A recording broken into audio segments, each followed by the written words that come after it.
Okay, so apparently someone really liked chapter 1, and so I'm going to read chapter 2. I don't know if we have time to read all of chapter 2 because it's a little longer, but I'll try.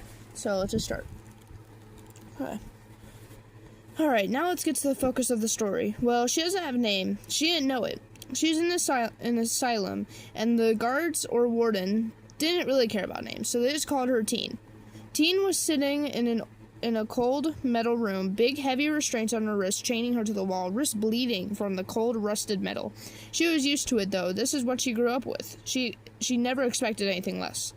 She was only 18, one of the youngest people in the asylum.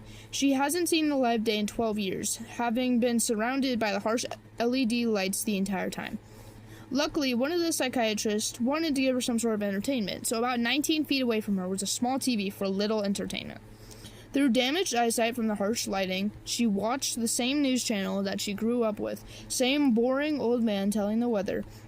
She watched numbly, expecting the same boring man to appear any second after an ad that she zoned out on halfway through.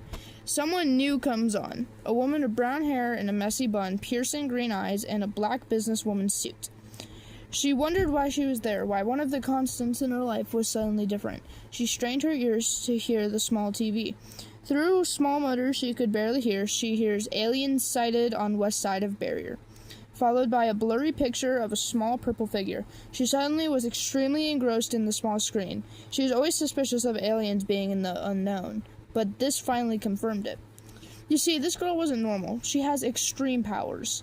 Powers that no one understands, including herself. They all exploded when she was 6 and killed 4 kindergartners in her class. From then on, she was titled psychotic or unstable. Psychiatrists cowered when walking past her room, but she never spared them a glance. She understood why people were afraid, but she hated that they wouldn't listen. The TV is on background music to the thoughts swirling around in her head. All of a sudden, a voice snaps her out of her thoughts. Outside the door, she heard a knock, along with a voice saying, "Patient 5849, are you awake?" in a gruff voice. "Yeah, I'm up, always am," she calls through the door, and the psychiatrist walks in. "What do you want this time?" she says with annoyance. "Oh, that's no way to talk to the guy who's giving you food," he says teasingly, holding the food just inches from her grasp. "Give me the food or I'll do the same thing to you as I did to those kindergartners," she says threateningly. She can't control her powers. She never could, but the psychiatrists don't know that. All they know is that she could kill them. He puts the plate on her lap, suddenly looking scared, and basically runs out of the room. Alright, that's chapter 2. Let me know if you want chapter 3. I had to read a little fast at the end. Bye!